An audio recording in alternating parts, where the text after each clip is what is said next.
Good afternoon to everybody. Bonjour, mesdames et messieurs.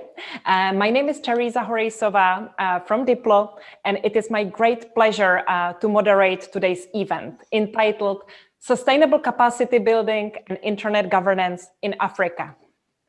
Today's event is a kind of closing and highlight of a cooperation that Diplo has had with the African Union Commission over the last months. And one of the tracks that we were working on was devoted exactly to this topic: how to make capacity building in the field of internet governance and digital policy in Africa more sustainable. At today's event, and that's the reason why we are here, we are going to present to you our findings, and we would like to hear from you about how to make many of the things that we are kind of suggesting in this report a reality, and how to increase the capacity of stakeholders across the African region. Before we start this event, allow me with a few housekeeping points. First of all, it is excellent that this event is interpreted in French. If you want to change your language, please do so by clicking at the bottom of your screen on the tab saying interpretation, and you can be changing among the channels. I would like to kindly ask all of our speakers, but also you, our audience, to respect the fact that this is translated and to speak slowly and not too fast so that we have good quality of the interpretation. I would also like to tell you that, of course, as all events we organize at Diplo, we would like to make this event as interactive as only possible. For that, you have various ways of how to participate. First of all, we have a chat. I guess by now, most of you are familiar with the chat icon at the bottom of your Zoom screen, which you can use to first keep additional dynamism in addition to what will be happening in this room, but also pose questions. For that purpose, we also have a colleague of ours, Mr. Marco Lotti, who is monitoring the chat and will make sure that anything important that is happening in the chat gets to the main floor of this event. So once again, thank you for contributing to making this event interactive. I also wanted to bring your attention to the fact that this meeting is being recorded. Now, how are we going to structure this event? First, we will have a few opening remarks, which will kind of provide a context for our discussion on capacity building in Africa. A very important part of the event will happen right after, and that is when our colleague, Mrs. Marilia Maciel, will be presenting the results of the study. Marilia was the main author, so she's best placed to tell us more. After that, we will continue in our discussion with some further reflections on the report's findings and the way ahead. Before we dig in, I have the pleasure to ask the director of Diplo, Dr. Jovan Kurbalia, to share with us a little bit about the context of this cooperation and the context of a report on a topic like this and why it matters. Jovan, if you allow me, over to you. Thank you, Teresa. It's a really great honor to address today's meeting.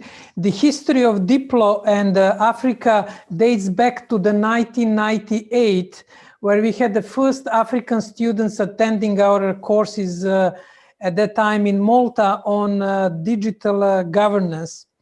And since then, I'm very proud to say that we trained more than 3,000 people from African continent, almost half of our Diplo's alumni. Some of them are in the leadership in the African countries, some of them are in business, in African Union, Commission and other places. And it's really great to address some of them who are attending today's event.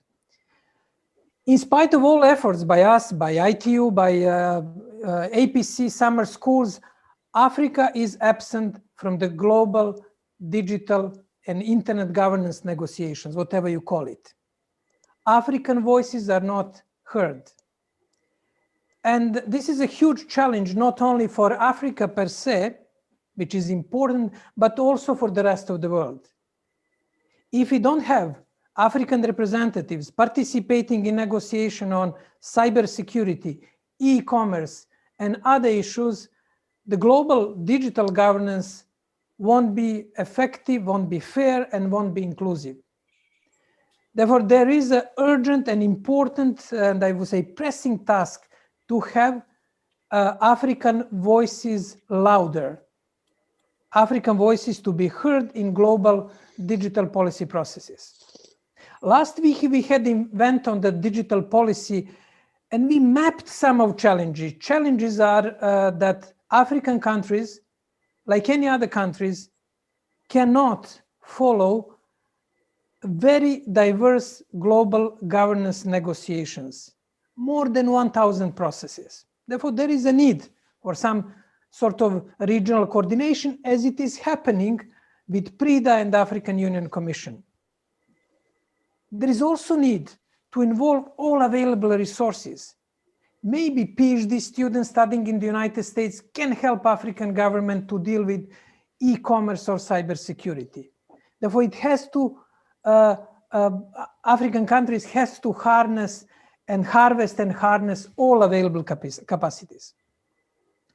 There is a need to have internet governance and digital policy, including in the university studies, in courses, beyond traditional training of tech people or government officials. The reason for that is very simple. Digital is already shaping, and it will increasingly shape the fundamentals of our life, from digital identity to e-commerce, cybersecurity. And if we want to be in control of how the world will look like in the future, we have to be equipped to participate in negotiation and policy processes. This is the broader setting for this discussion, and we were really fortunate to have Marilia Maciel, together with colleagues from PRIDA, to navigate this research. Those of you who know Marilia can recall that Marilia did a lot of work on the involvement of developing countries in internet governance and digital governance. Therefore, this broader context, urgent need, excellent sort of person in charge of this process, great cooperation by PRIDA, African Union and European Commission.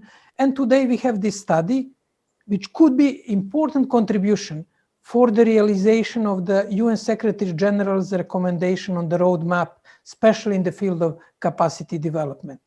It is written with clarity, with precision, and with concrete suggestions.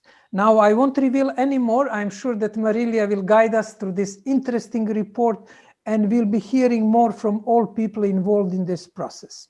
Over to you, Teresa. Jovan, thank you very much for providing this context. Indeed, one acronym has been already mentioned a few times, and that's the acronym of PRIDA, which stands for the Policy and Regulation Initiative for Digital Africa. The project that we will hear about quite soon from a person that was basically leading the policy track of this project. And that is Mr. Adil Sulieman, who is the Senior Policy Officer at the Department on Infrastructure and Energy at the African Union Commission. So Adil, it's great to be with you here at this context again. We would like to hear from you more about what is PRIDA and more about the context of this work from your perspective. Before you start, for anybody who has joined late, please be reminded that this event is being interpreted in French and you can take advantage of that. Adil, if I may please ask you now. Thank you. Thank you very much, Teresa. I wish I could be standing like you, and I think this is a good, a good posture to be standing and speaking. So, and it's really hard to follow the footsteps of Dr. Jovan, but I will try. I will give it my best. So, Mr. Esteve Sanz, Head of Sector Internet Governance and Multi-stakeholder Dialogue of European Commission. I think he has a very long title. I think he would walk you through his portfolio. I guess his portfolio is really extensive. And of course, Dr. Jovan and Teresa, Susan Telcher, Head of Capacity and Digital Skill Development Division from ITU, Mr. Philip Tego, Senior Advisor from the Regional Bureau for Africa, UNDP. Distinguished participants, of course, PRIDA, as Teresa explained, is to enable African to actively participate in the global discussion on internet governance, and to be a force in that arena. So under PRIDA, we have two main objectives. Number one, when it comes to internet governance, of course, to build and strengthen IG structure and processes at national, regional, continental level, with the aim of strengthening streamlining the policy development processes at all these levels, and coordinating Africa participation in IG matters at the global level. Second, to build and develop capacity and offer coaching services to internet community and diplomats of the AU member state, with the view of strengthening the ability of African stakeholders to actively participate in the global IG processes. We are talking policy and technical debate, and as well as developing negotiation skills before and during international meetings where important decisions are taken. Third, fostering communities of practice around IG, composed of researchers, practitioners, technical experts, and policymakers.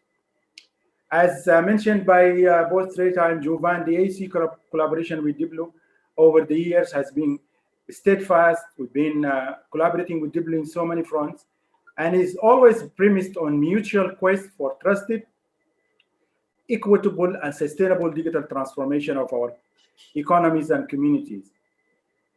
This particular study that Teresa mentioned was commissioned with the purpose of developing a roadmap to ensure long-term sustainability of IG capacity building programs at national, regional, and continental level.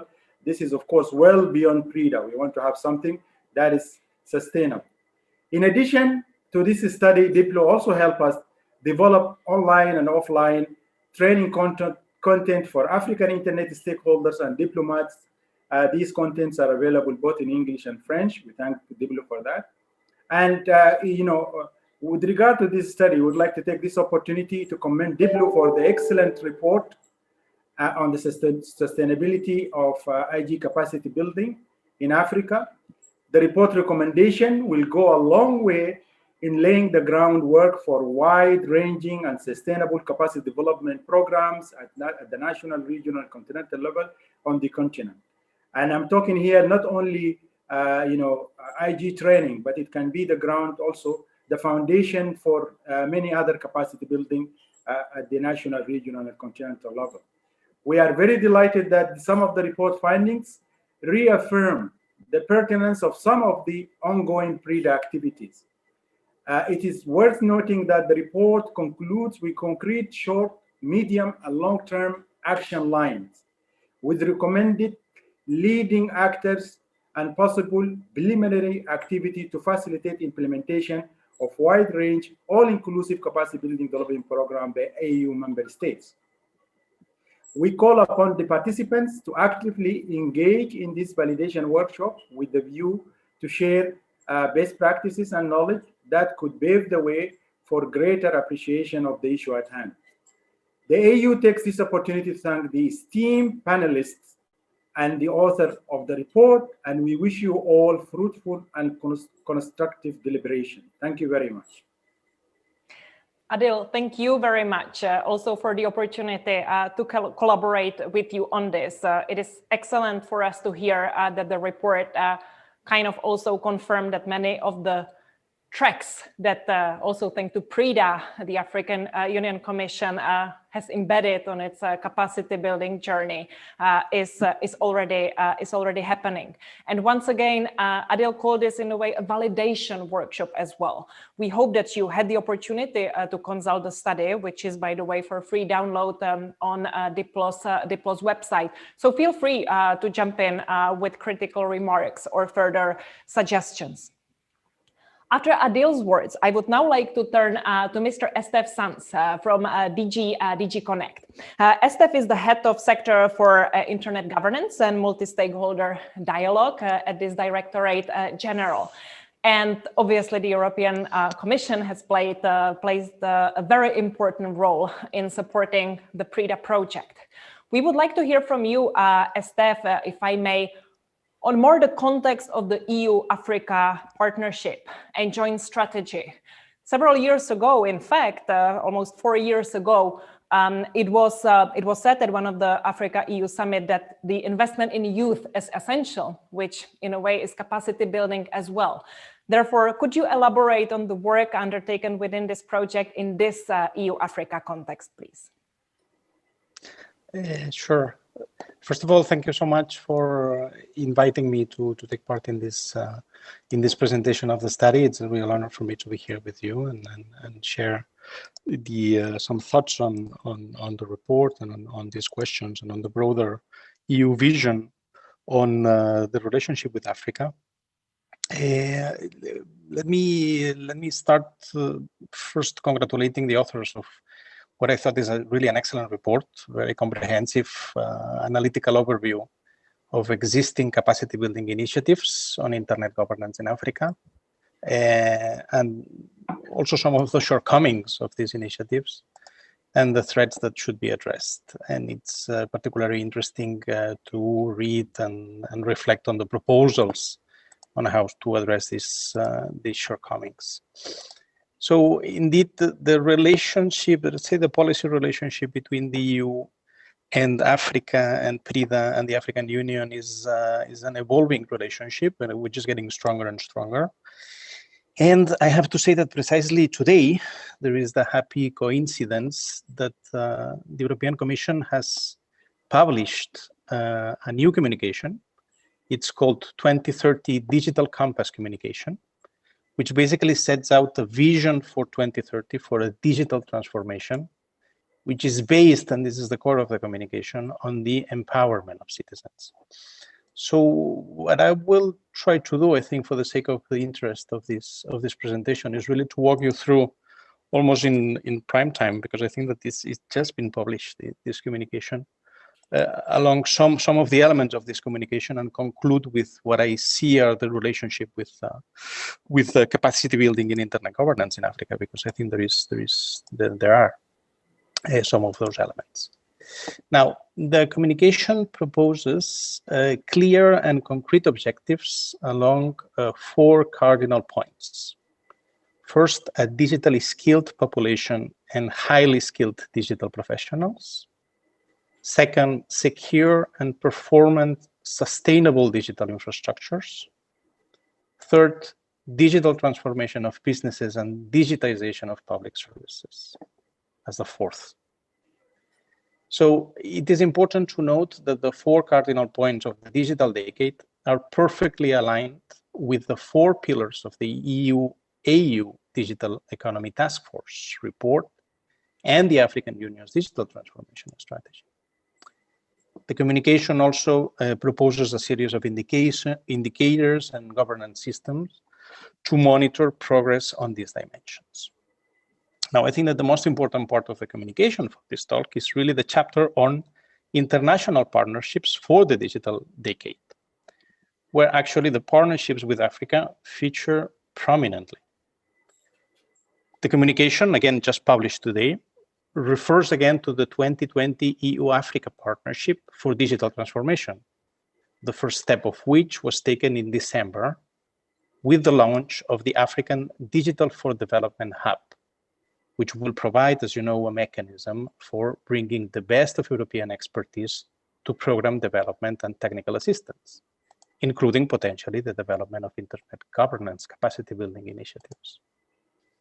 The digital partnership with Africa will include a comprehensive approach towards data, a program for regulatory reform through, again, PRIDA, support for the development of digital innovation hubs, and the extension of the European research area, as well as support for the African digital single market. Now, the communication, and please pay attention to this, also announces, very important and very promising, that partnerships will be increased investments in Team Europe initiatives that combine the resources of the EU, its member states, and leading companies together with like-minded partners and international financial institutions. More specifically, and again, I think very interestingly, the communication announces the creation of a digital connectivity fund in a Team Europe approach. Now, what do we mean by connectivity?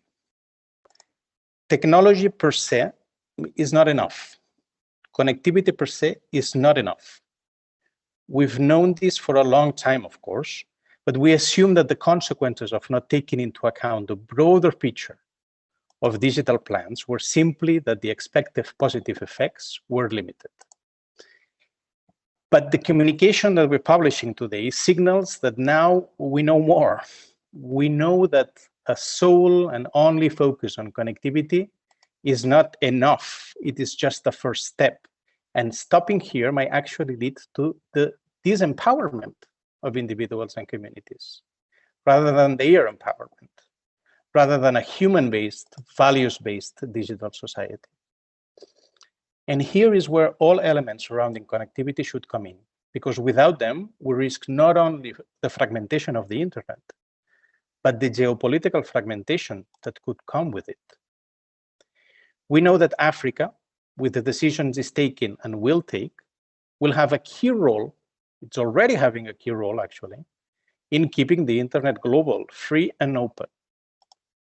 Regulatory convergence is not the only important element. Increasing the capacity of Africa to participate meaningfully and in a sustainable way in internet governance is not only key for Africa, it's actually key for the global internet to remain open, to remain global, free and unfragmented. The actions announced in this communication that we are publishing today will for sure lead to the EU having a much closer partnership with the African Union and Africa in general.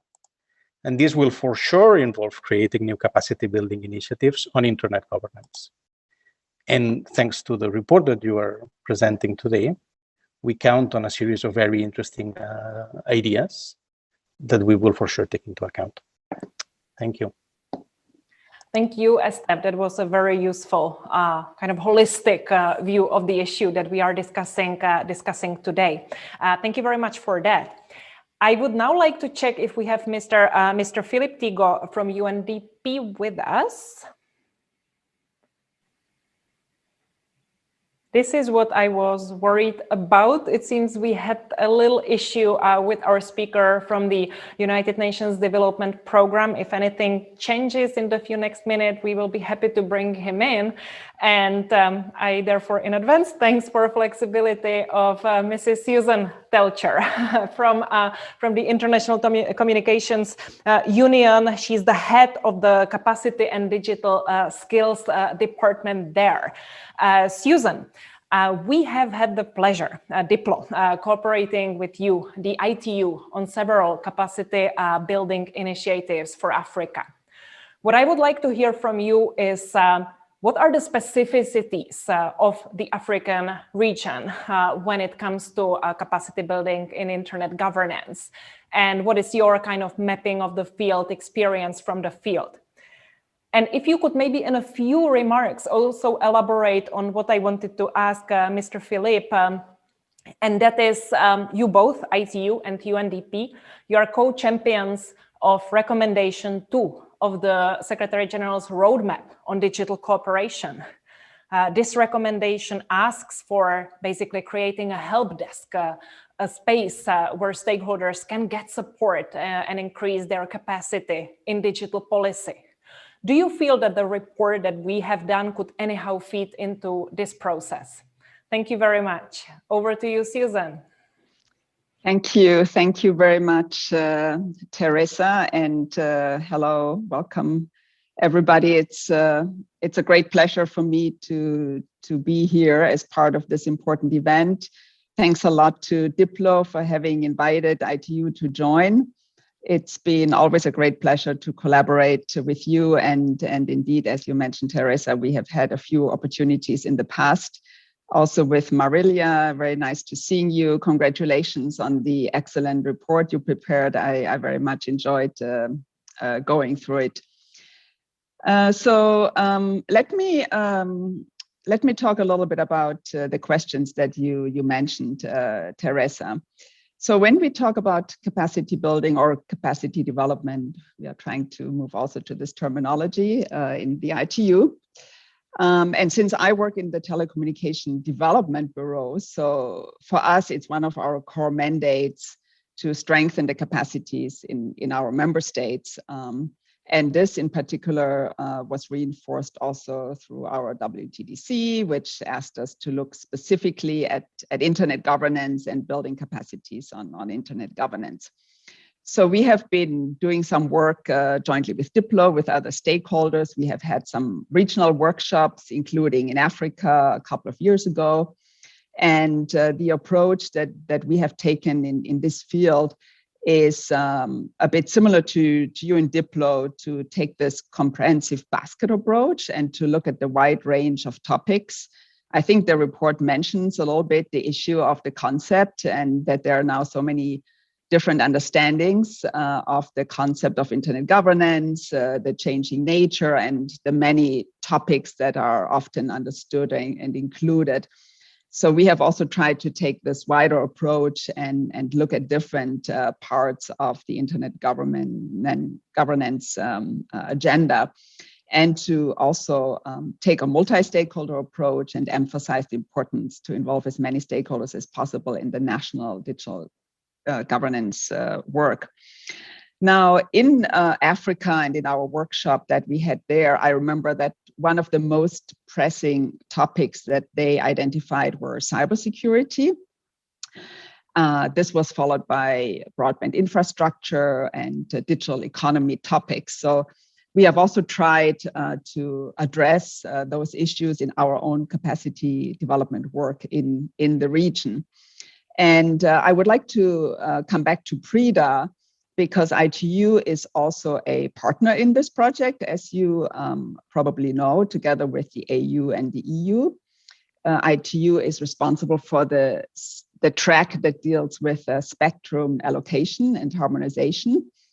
And this component of PRIDA includes 5 outputs, and one of them specifically concerns capacity development and training of staff of national regulatory agencies in the field of spectrum.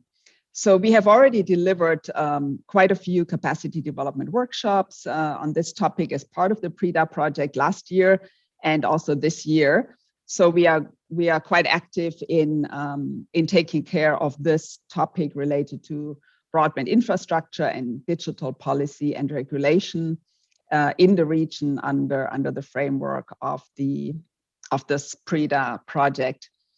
But then also on the other capacity development topics, we are quite active in the region.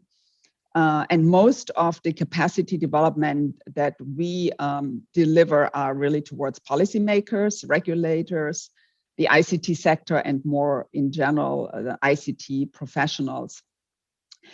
Some of you may know our Centers of Excellence program, which is a program that has existed for more than 20 years. We have 6 of those centers in Africa, and they do offer training courses mostly to ICT professionals on many topics that are part also of the internet governance agenda, including on infrastructure, cybersecurity, innovation, broadcasting, and others. I would like to invite all of you to check out the ITU Academy platform for the full offer of the training courses. But having said that, and some of the things that were also highlighted in your report, and that we have also heard a lot, is that the increasing need to develop digital capacities and skills, not only for governments and regulatory authorities, but also to reach out to citizens more broadly. More and more governments are now recognizing this. They want to address it. And I think in your report, you talk about it in the context of the importance of grassroots level capacity development. So we also support governments in these efforts by helping them to assess their digital skills needs at the country level. We also launched a new initiative last year, the Digital Transformation Center initiative, which aims to scale digital skills training efforts in countries. And we are supporting local institutions who are working to train citizens and trainers. And out of the 9 countries that are part of this pilot phase of the initiative, we have 3 countries in Africa, and we just launched a big project in Ghana this year, which is supported by the Norwegian government. So let me now come back to the question you wanted to also ask to UNDP, and to how we can contribute also to your action plan, because it's linked to that. So on one point, which I already addressed a little bit, is the geographic and stakeholder coverage. And you talk about insufficient focus on government officials in the report. And here definitely organizations like ITU and other, I think, UN agencies can certainly contribute, because this is our main target audience. And I mentioned before some of the activities we do in this regard, including also on e-learning, because we have, even in the African region, we have over the past year, you know why, started to deliver quite a bit of e-learning over the ITU Academy platform. And then the other one is on the on your action plan concerning mechanisms for communication, collaboration, the one-stop shop, and the help desk. And here, indeed, I would like to emphasize our collaboration with UNDP, which is part of the UN Secretary-General Roadmap on Digital Cooperation. And we are leading together with UNDP the track on digital capacity building. And as part of this track, we are working with other stakeholders to develop a multi-stakeholder network on digital capacity development, and also a joint facility on capacity development, which is led by ITU and UNDP. So currently we are doing a global mapping of capacity development initiatives that are offered by the different stakeholders groups, putting together a global centralized database. And this, we hope, could then serve as a one-stop shop and also some type of clearinghouse to match the demand and the supply related to capacity development. So this is very much linked to your point on the digital help desk, and on also on having some sort of centralized one-stop shop where we could contribute to your activities in the region, because of course the database will be able to be searched by region and regional activities that will be featured. So perhaps with this, I think my time is over, so I'll stop here, and I'll be happy to add more on that later on if there are questions. Thank you very much. And I thank you for that, dear Susan. So you brought up some very concrete ideas of how your organization can contribute to the implementation of the action plan.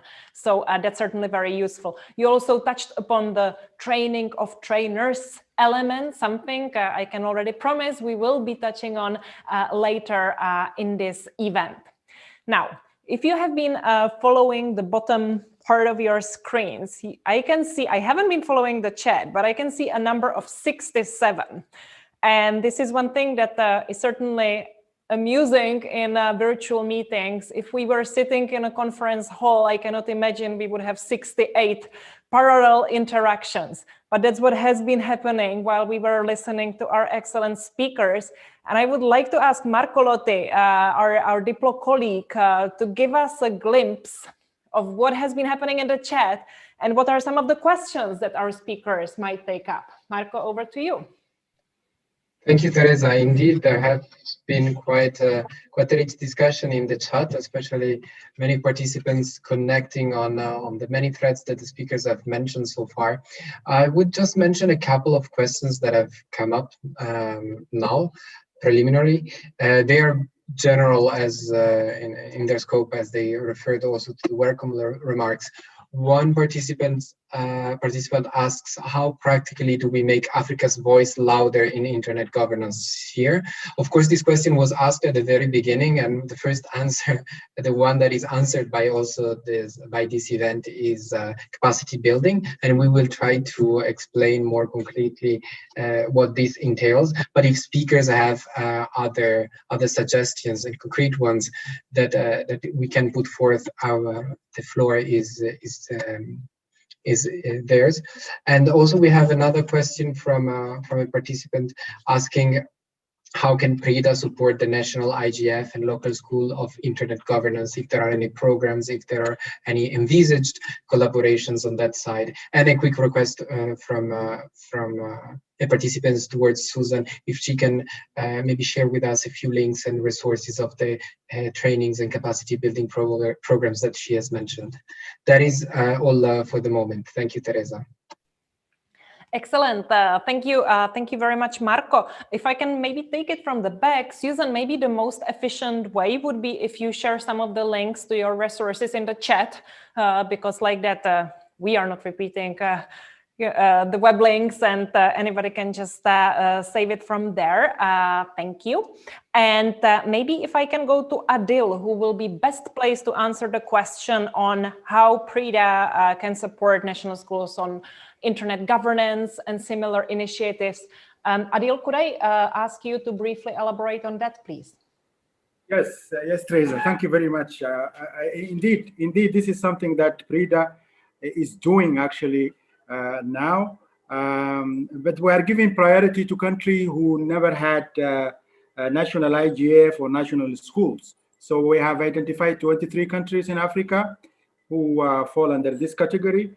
And last year we helped 5 countries established for the first time their national IGF, and 9 countries to establish their national schools. This year we plan to do 10, the remainder of the 23 countries, if possible. I think this is our first priority. I think once we finish that, when we see countries are not doing IGF regularly, that is struggling, so we get also involved in this country to make sure that they have a very sustainable process at the national level.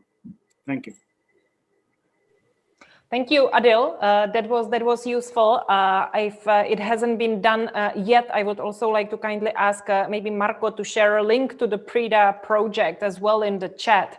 That could help as well in order to see other opportunities that are there from this project. And then the first question that Marco has actually shared with us from the chat was the more general one, kind of how can we make African voices louder in global internet governance? Building on the discussion, would any of our speakers from this segment like to share any further points on this? How can we make African voices louder? Besides what has been said already, maybe, I don't know if I can ask start with Esteve. Of course, within the context of the presentation of this report, it's quite obvious that capacity building in internet governance is fundamental. The internet governance field is not an easy field to navigate, so getting the proper skills, which are both technical and political, is really a must, and this is for sure important. But to this, I would add one thing that it's becoming kind of a hot topic for us as well, which is really the support and improvement of the multi-stakeholder model of internet governance.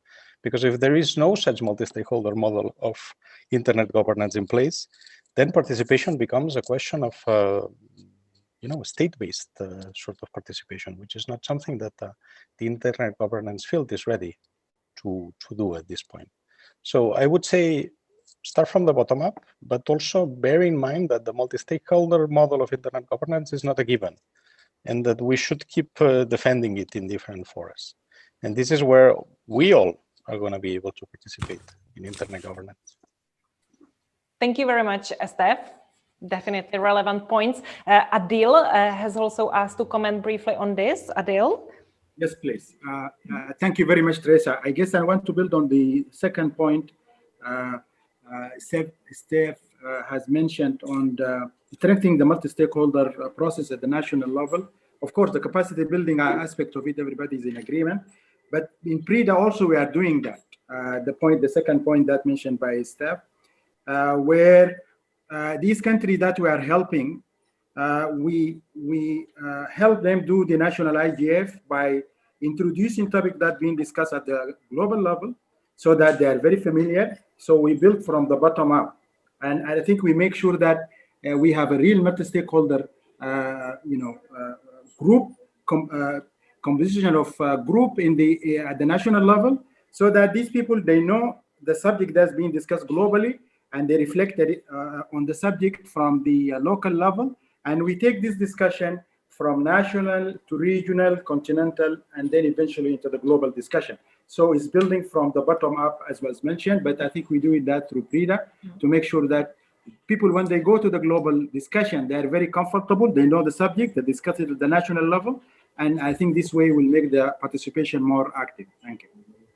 Thank you, Adil, also for these points. And I can also see that one of our speakers in the upcoming panels, Mrs. Henriette Esterhuizen, the chair of the United Nations IGF Multi-Stakeholder Advisory Group, is very well placed to actually tackle this question. Henriette? Thanks very much, Teresa. And I'm here responding also in my capacity as convener of the African School on Internet Governance. And I think that strengthening African voices, exactly as Esteve and Adil said, has to happen from the bottom up. And in other words, I think unless we have stronger national and more inclusive, coherent policy processes at national level and at sub-regional level, it's going to be difficult to really make African voices heard more influentially globally. And I think that it's not just, as Esteve said, there's the multi-stakeholder process, it's not entrenched. I think that's one aspect of it. But I think even inside governments, there's often not a culture of debate. I often encounter people in middle and senior management that are more knowledgeable than their superiors, but they feel quite cautious about sharing their knowledge because they're not sure that it's safe. I think until we create environments where debate and critical thinking is encouraged in Africa, particularly in relation to governments and regulators, and in interaction with other stakeholder groups, we're not going to make our voices louder.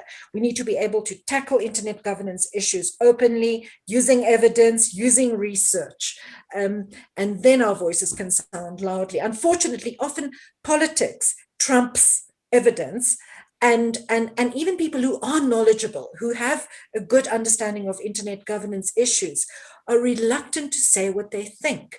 And I think unless we can change that climate of lack of openness and confidence in interaction, we're not going to make our voices sound more loudly globally. Oh, how relevant points these were, Henriette. Thank you for bringing them up. I know that Susan would like to also comment, if I may ask you briefly, Susan, to jump in as well. Thank you very much, Teresa. And I fully agree to what Esteve and also Henriette said. And I wanted to add one other perspective on this, which Henriette and you also know very well. And that's also related to how we do our capacity development and our training. Because what you actually, when we collaborated with you on our workshops, you brought in this approach to really engage with our participants in the training. And through this group work, simulation exercises, etc., they really, we really made them talk to each other and speak up and share their views and tell the stories and get into different roles and simulate actually the debate. And I think we should also not forget how we actually do our capacity development, and that can also lead to them speaking up more in. Thank you. Thank you very much, Susan, for that. So we had a proper warm-up for the report presentation itself. So many issues that are in the report have been tackled in the discussion already. But I would like Marilia Maciel to guide us through of what she has found out in her research and what the report entails. Marilia, thank you for your work, and over to you. Thank you very much, Teresa, and thanks to the African Union for the opportunity to develop this very interesting research, and of course to the European Union Commission that has made this project possible by supporting PRIDA and the ITU for their work in other tracks of PRIDA as well. So the first thing that I think it's important to mention is the key objective of this study. The idea was to provide elements that would be relevant to finding out what would be how to enhance the sustainability of capacity building on internet governance in Africa on the continental, regional, and national levels. And this research was conducted throughout 2020. Our schedule was a little bit set back by the unforeseen event of the pandemics, but we concluded the research in November last year, and this is the launch of the report. The main section of the report can be found here. So the report has been structured around this 5 key points. And my presentation is going to walk you through these key points of the report. The first of them is theoretical frameworks. There are important theoretical frameworks that served as a benchmark for the reflections that we developed. The first one of them is the importance of a holistic approach to capacity building. So it's very important to develop capacity on an individual level and to try to develop the skills on the level of the individual. However, we find that it's much more impactful when capacity building from the outset takes into account how this initiative is going to impact on organizational development, on institutional development, and how it will support the building up of networks of individuals that are committed to national, regional development, and so on. We were very happy to find that although many initiatives are still very focused on individual capacities, there are very good examples of initiatives of capacity building in Africa that take into account this holistic planning. And these initiatives perhaps could serve as an example to ensure that this type of planning is part of other capacity building initiatives as well, enhancing the impact of capacity building as a whole. The other very important point that we tackled in our theoretical framework was the idea of sustainability. And we found this a very interesting idea proposed by the African Union to us, because usually we employ this word in a very common sense way. However, there's a whole theory of sustainability that is very much attached to environmental studies, in which sustainability is supported by 3 interdependent pillars: economic sustainability, social sustainability, and environmental sustainability. And we try to understand if the theory of sustainability could teach us something about sustainability in capacity building on internet governance. And we found out that when we talk about economic sustainability in this context, for instance, it could mean the mobilization of the resources from the continent, from the region, their own resources, the efficient utilization of these resources, and strengthening multi-stakeholder partnerships in order to leverage the resources that are available. When we talk about social sustainability, it's very important to harness the endogenous human capacities from Africa and reinforce community building and networking when we are developing capacity building initiatives. And if we think about environmental sustainability, it's very important to create an environment in which capacity building initiatives can flourish, and to introduce, for instance, harmonized impact indicators, introduce ways in which the capacities can be absorbed upstream by different organizations. So sustainability was a very good starting point of our reflections, and we thank the African Union Commission for proposing that to us. The next point that we tackle in the report is the methodology, just to give you an idea how we collected information to this report. A very important point was desk research, which encompassed not only, of course, visiting websites and consulting curricula of capacity building initiatives, but also building upon the very interesting research that has already been developed in the framework of the PRIDA project. We have excellent researchers that have published reports before ourselves, and these reports have been taken into account when we were writing this research to make sure that we produced one step forward and didn't repeat anything that was said before. We also did some expert interviews, and right now I would like to thank the experts that participated on these interviews because they provided us invaluable contribution and reflections that were key to the development of this report. Some of these experts are here with us today, and I'm looking forward to hear their remarks and suggestions and criticism. And also we conducted an online survey that was conducted in English and in French. We had a very balanced participation. We had 29 respondents in French and 30 in English. And with this survey, we believe that we were able to have a snapshot of the different views from different countries across Africa. We had respondents from more than 20 countries. And from 7 of the economic African regions. So we believe that it gives us a little bit more of a broader regional perspective on the issues related to capacity building. Then we analyzed the sample of capacity building initiatives coming from different stakeholder groups. It is important to emphasize that this is a sample. So there are very interesting projects that we could not encompass on the report, but our idea was to have a sufficient wide sample that would provide us with the possibility to draw some conclusions. So we analyzed initiatives that have been proposed by the technical community, by civil society, by the academic sector, that means universities and also research networks, some internet governance schools, and initiatives with the involvement of the private sector. We draw some conclusions from analyzing these concrete initiatives, and these conclusions have been aggregated under some conceptual sort of overarching topics. So the first of them is conceptual frameworks. The second is geographic and stakeholder coverage. The third are mechanisms to enhance communication and collaboration, mechanisms for inclusion in continental and global internet governance discussions, substantive issues, and issues related to language diversity, certification, and evaluation. And we use these clusters to organize the recommendations and the conclusions of the report. With this analysis, we could draw some conclusions on strengths and weaknesses from the existing initiatives of capacity building on internet governance.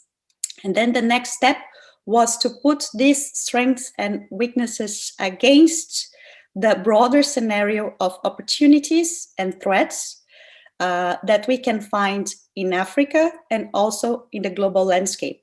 For example, there has been the approval of several plans on digital transformation, economic development of Africa in recent years. Do these plans provide us with the right incentives to enhance capacity building on internet governance? On the side of threats, we have the pandemic that unfortunately hit us, and we could see from the analysis that online resources for capacity building are not that much utilized by capacity building initiatives. Online courses, online opportunities of learning could be much more utilized. In a scenario of pandemic and of lockdowns, what kind of threat that poses to capacity building? So this is the kind of issue that we try to analyze. And then we built 4 different scenarios. The first scenario is a scenario in which most elements of the analysis, they are found within the context of this is a scenario in which Africa has strengths. And this is a scenario in which the broader scenario presents opportunities. So everything is in favor. We could say that these are sort of lower hanging fruits, and a little bit of effort could bear good results. So these are perhaps areas in which investment could be done with less resources and in a more immediate way. And we try to reflect that on the action plan. The second scenario is a scenario in which we notice that there are strengths in capacity building initiatives. However, the broader context, it's not that favorable. In that sense, the steps in the action plan try to come up with concrete initiatives that will leverage the strengths that we have in Africa, at the same time, mitigate the threats that we find in the broader scenario. The third scenario is the one in which we find weaknesses on the ground, but we have a broader scenario of opportunities that should not be put to waste. So in that sense, can we overcome the weaknesses? How can we do that? And then we suggest that in these cases, a feasibility analysis is put in place before the implementation of actions in the action plan. And the last scenario is the scenario in which the things are really not in our favor. We have weaknesses on the ground, and we have a scenario in which threats are predominant. In this scenario, a lot of resources would be necessary to put actions into place. So the resources need to be mobilized beforehand. And again, a feasibility study would be recommended. So this is how we came to organize the action plan and to, in the timeline, suggest initiatives that should be implemented first at short term, mid-term, long term. So this is the overall framework of the action plan. We have divided the action plan into issues, which is what kind of problem we have encountered, the objectives, so how do we imagine that this problem should be tackled, with which goal in mind, the concrete steps that could be put in place to tackle this problem and achieve that objective, and some potential partners that could help to put these steps into motion. However, the partners are a mere example. We didn't mean to be exhaustive. We do not believe it is our place to say who should do what, but people, if they feel involved and mobilized by the action plan, I think that it's a matter of people jumping forward and taking responsibility for some of these actions. So to finalize, I just would like to highlight a very few recommendations. There's a long list of recommendations and steps in the report, but I will not go into the concrete steps. I will take a more like a zoomed out approach, but just to mention some of the recommendations that we make, and then the steps would be the necessary little bit of action to put these recommendations in practice. So the first, in the area of communication and collaboration, one thing that we notice is there is not constant communication between internet governance capacity building organizers. Sometimes there's a lot of communication within stakeholder groups, but not across stakeholder groups. And it would be really be beneficial if we could create a network in which this communication is not ad hoc, but it happens in an ongoing basis between capacity building organizers from different stakeholder groups. The second point, I think Susan touched upon that, would be the creation of a centralized database to facilitate the finding of information about what resources are available and what are the experts that are available. This is very difficult. In interviews, many people mentioned to us how it is difficult sometimes to find an expert from the region, or at least from Africa, to talk about a certain topic. And from outsiders, it's even more difficult. We want to bring African voices into the conversation. However, from outsiders to locate where the African experts are or who is expert on what, it's a difficult task. Therefore, they end up inviting the same faces, and this is not a good thing. And some people mentioned on the interview they would like to see more people from Africa involved in global debates. The second point relates to geographic and stakeholder coverage. I will go quickly through this because I think it was mentioned before. The first point is the need to focus on certain professionals with the capacity to cause systemic change. And this would be policymakers, legal practitioners, diplomats, and help them not only in providing capacity building, but providing them tailored support that would help to include this knowledge on the specific work they are developing. So is the country developing a national action plan on cybersecurity? How this knowledge can help me with that action plan? So a more tailored and mentoring approach to capacity building is necessary as well. to tell apart an entry-level capacity building on internet governance, which is extremely important, from advanced capacity building on internet governance. There's a confusion in the field with regards to that, and to incentivize the adoption of online mechanisms for capacity building in preparation, in delivery, and in the follow-up of capacity building. This will be really important, and in the context of the pandemic, I would say it's even vital for capacity building to continue. On the level of substantive issues, there is need to strike a balance between covering global issues and covering issues related to the African context. And it would be really interesting in that regard to build knowledge based on real life challenges and solving real life problems. So start with the problem, and from there, present the arsenal of knowledge that can help to tackle the problem. That would make capacity building more anchored to the African reality. Increasing the availability of evidence-based academic research. There is very interesting research being conducted. However, how do we connect this to policy development, and how do we connect that to capacity building? This is still a point to be discussed. When it comes to inclusion in global and regional internet governance policy discussions, there is need to support policy immersion and leadership development. And there's need to create help desks to provide support to African stakeholders so they can link up to global policy discussions. So where do we go? This is the topic I'm interested on. I'm developing a national policy, or I'm interested to participate in this global discussion. What are the organizations? What's my entry point? Who are the key actors that I should look for? So this is something relevant. And to finalize, I know we are short on time, on language certification and evaluation, making certification available would be an important incentive to capacity building, and important for some professionals to justify their participation in capacity building, especially government officials, for instance. But there should be as well tiered certification when it comes to academic certification, professional courses, masters, PhD courses. And finally, identifying changes in the level of engagement after capacity building. So this is related to the tracking of those who took the capacity building. Did it impact or not? There has been a very interesting study mentioned by Henriette in the chat that tries to tackle the impact of AfriSig. This is one of the resources that we took into account in writing the report. We think it's a very good idea and perhaps could be replicated in a broader level. Thank you very much, Teresa.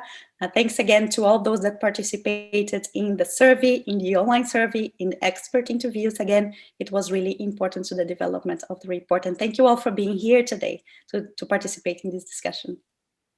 Marilia, thank you definitely for providing us this glimpse. There is much more that you can discover in the full report, which you can once again download on our website.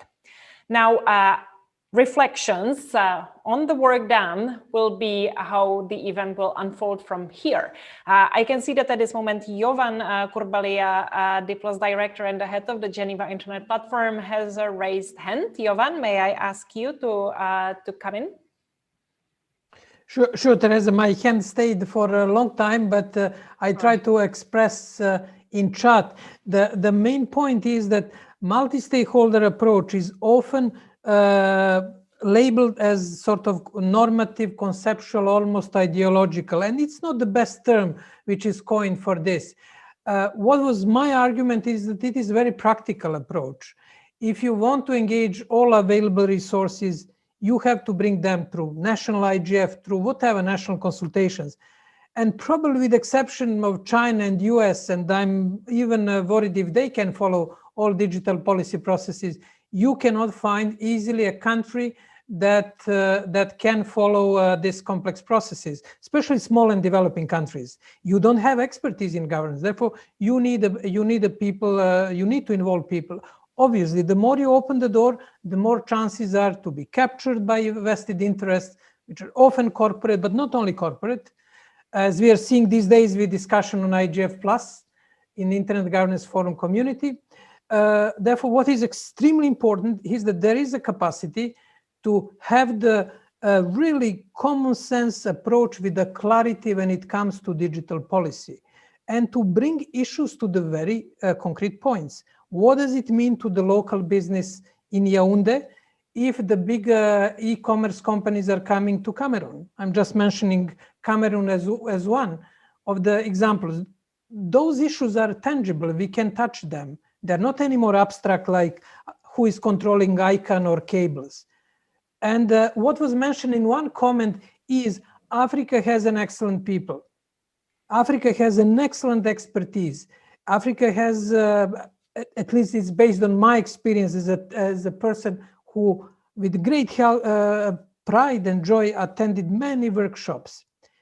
But Africa has to get more self-confidence, more stronger voices, and more relating digital issues to their concrete problems, which are not necessarily problems of Asians, Europeans, Americans, or Latin Americans. And this is the key challenge. And for that, one needs to activate all available resources on national, regional, and continental level, as African Union and PRIDA project is doing in great things. Therefore, multi-stakeholderism, it's not just ideological concept that we need to put in the speech in order to look politically correct. It is a very practical and useful tool to increase the African footprint, digital footprint on the global level, but not only African, I would say. Over. Thank you very much, Jovan. I'm also getting signals that in the chat, no particular questions, but a lot of dynamic exchanges and discussions. So I invite also all of our speakers to be active in the chat.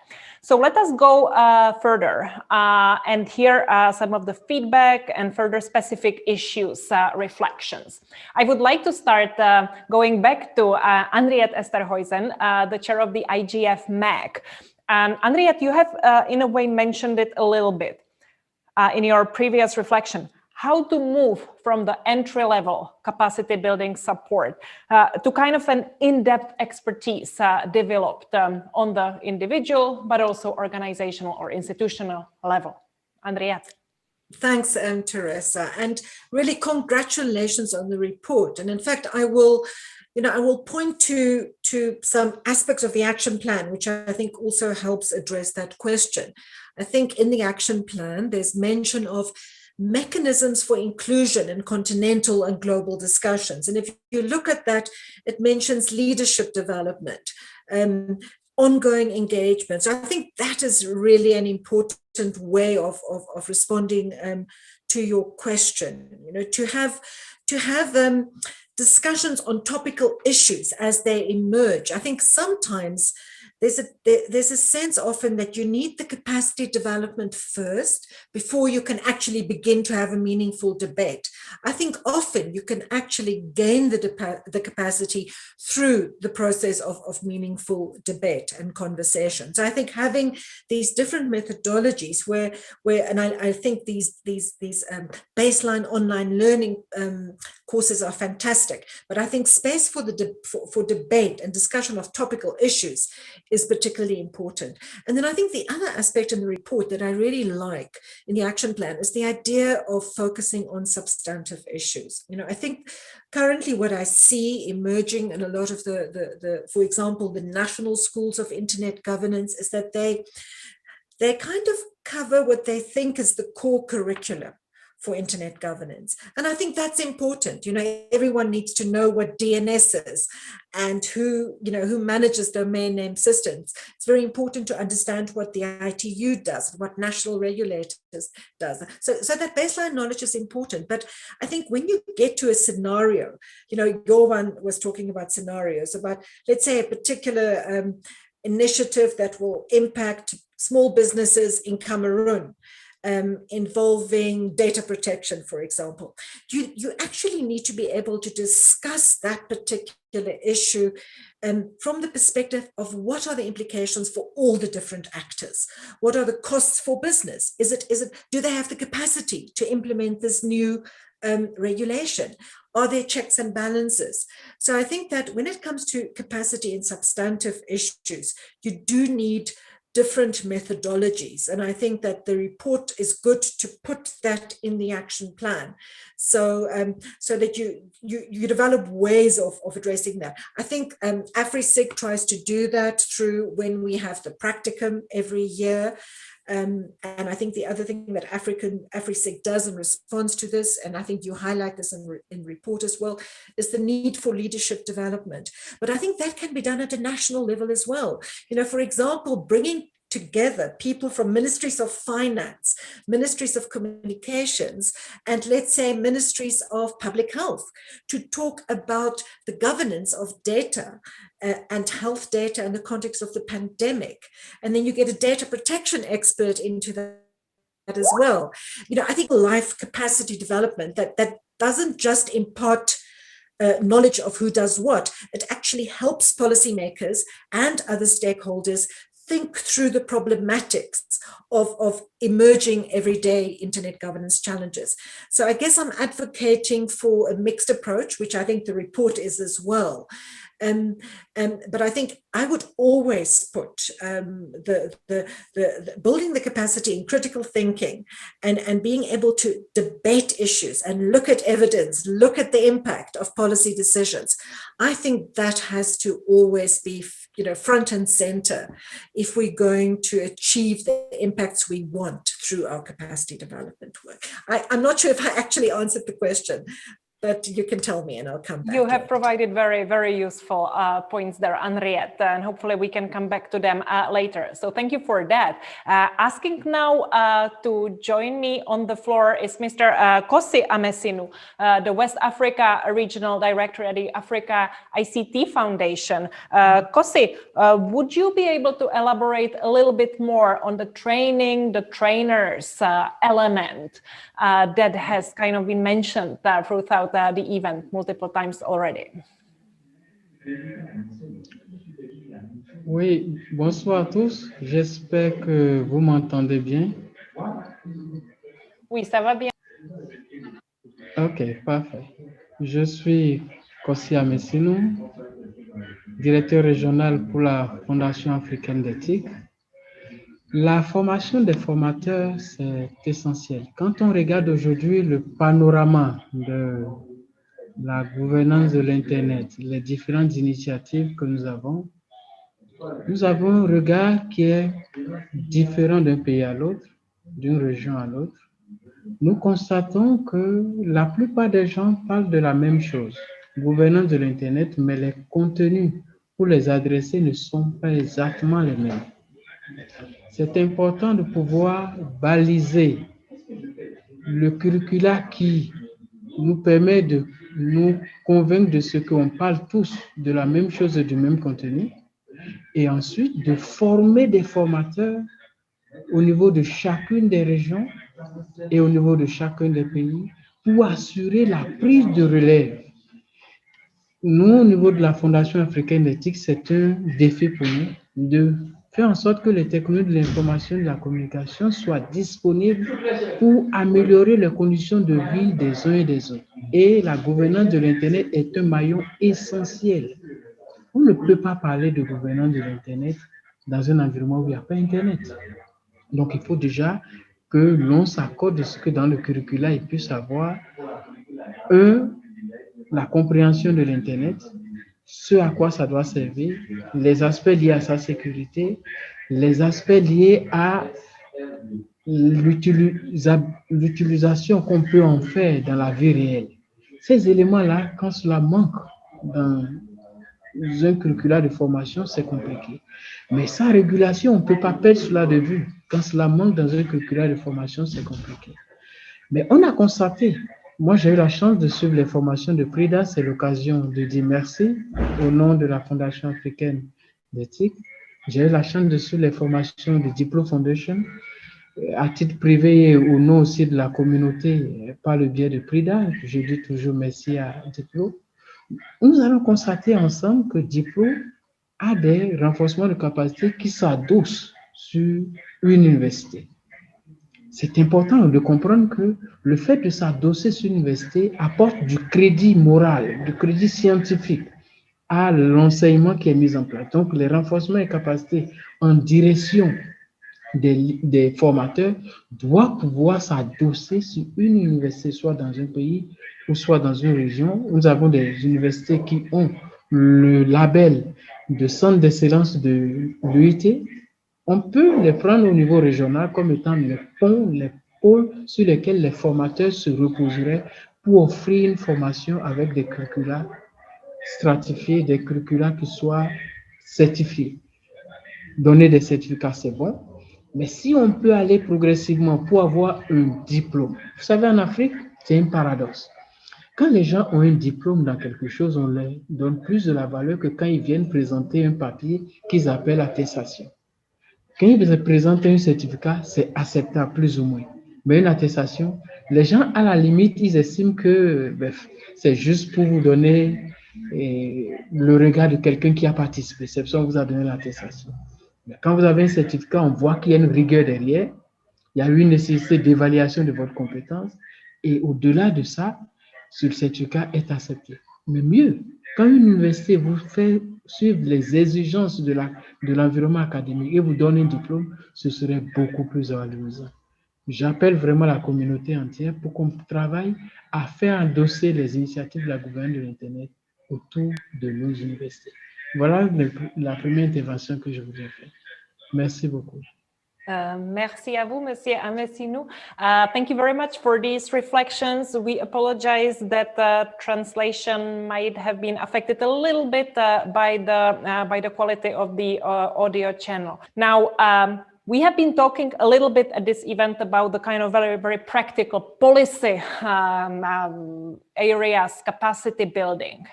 However, there is quite significant academic work being done on the issue of internet governance as well. And I would like to now turn to Professor Alison Gilward, who is the Executive Director of the research ICT Africa. Would you be able to tell us how you think dots between the academic research and the practical capacity building could possibly be connected? Alison, over to you. Thank you very much, Teresa. Absolutely. I should just indicate perhaps for the title that the professorship is attached to the University of Cape Town's Nelson Mandela School of Public Governance. A lot of the research policy work that we're doing is actually done within Research ICT Africa, which is an African think tank based in Cape Town. But the intersections are actually pertinent to your question, so I just make that point. Firstly, congratulations on the report. I think it's a really remarkable job to have mapped all these things. I think it's very comprehensive in that, and as you've pointed out, there are nuances and granularity and stuff that you could never get in such a broad sweep that you were trying to do. And I think also I'm going to sort of focus on what I think was touched in the beginning. I think Giovanna's mentioned these and a number of other speakers have mentioned this, but I think it's really important when we're having this conversation to understand the context in which we're having it, and so that we're not just focused on internet governance in this vacuum, because it really doesn't allow us to address the problems. And I think while the report is an excellent mapping exercise and draws on some interesting conceptual frameworks, I think we're still not dealing with some of the critical analysis that we need in order to understand the problems that we face around internet governance. And these really relate to fundamental structural inequalities that we have on the continent. So just trying to kind of get technical fixes on a number of things around capacity or institutional capacity or individual capabilities doesn't really allow us to address the fundamental problems, and allow leadership to rise up and these various things that have been spoken about. So just to go to the conceptual framework, because I think a lot of what we're talking about in terms of harmonization and harnessing local capacity and these kinds of things, need to be understood within the reality that actually, over 70% of Africans do not actually have access to the internet. So this is essentially a kind of elite conversation that we're having, and that until people are properly incorporated, the way that this needs to be focused on really has to have a much greater focus on digital inequality and digital equality and issues of social justice and redress. And I think that's what's kind of missing in some of the conceptual framing, that it doesn't allow us to deal with some of the solutions. So when we look at your conceptual framing of the social, economic and environmental sustainability, which is obviously a very strong model from a development point of view, and has been used very powerfully in the context of the Green New Deal, the UNCTAD Green New Deal, which we've actually adjusted for a digital perspective on that, but really deals with some of the existing global governance challenges we face with digital inequality paradox being next to climate change, in the Secretary-General's own words, the biggest global challenge, the wickedest policy problem that we face. So I think when you use that kind of framework, it seems to be immediately lacking a political economy analysis. That's what's going to actually explain the problems that we face currently around institutional capacity, around human development capacity, etc. So I would say in that conceptual framework, you really need a politics frame on it, and specifically, a human rights frame. So there's a human rights crosscut on these things. I know in your 7 aspects of internet governance, you speak about infrastructure, legal, economic development, socio-cultural, and social, cultural, and human development, I think. These are, should not be seen as separate kind of siloed things. So that human rights is actually cross-cutting across all of these. These are all very intersecting and cross-cutting areas. And I think that would allow a more critical assessment of what solutions we need, and also to look back at reforms and governance reforms and market reforms to learn lessons from the past. I think a lot of the assumptions, for example, around multi-stakeholderism, around issues of global governance, have underlying assumptions around the existence of human rights frameworks, around the competitive markets, around human development, people being able to participate equally in these programs and rise up in these negotiations, etc., that aren't there. And I think it's a very changing environment. So previous rounds of governance, I think the policy outcomes we're seeing are, the lack of internet access on the continent is an outcome of the market reforms that have failed, the institutional reforms that have failed in the past. So we really need to look critically at those and how we can improve those and how we can engage them. And obviously that's the purpose of PRIDA and the African Union's work in this area. So just to very quickly go to the specific points about research that you mentioned on, and I should just say, why this is so important is that we can't just offer kind of technical assistance on, how to get into a global governance negotiation or onto a forum like the Internet Governance Forum or something like that.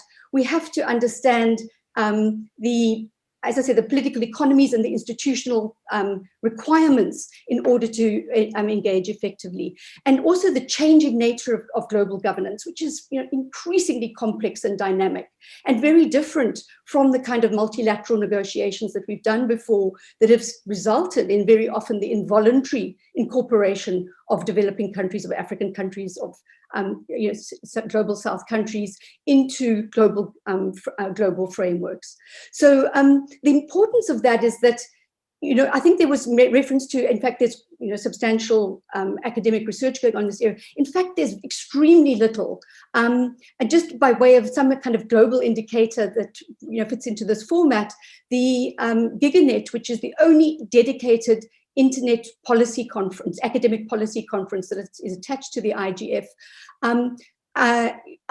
I'm the only African academic on the executive, and I mention this because there are only 1 or 2 in the organization. You have to have a doctorate, you have to be published in the area, so it's a professional academic conference, and there is extremely little participation there. And that is really a problem with this whole area, not just internet governance, but going back to telecoms, infrastructure, and these different layers of internet governance, which I was also going to mention in relation to your critique, that we can't really only look at the internet governance in the technical, what we call the interface between the content and the infrastructures.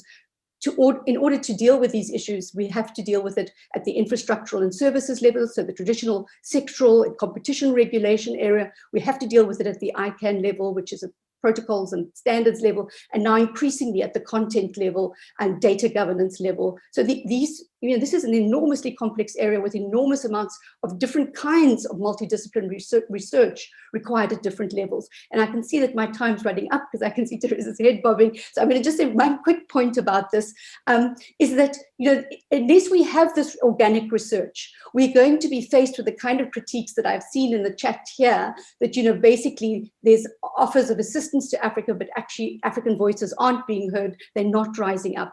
We need organic local research, organic local institutions and institutional analysis emerging from different kinds of programs.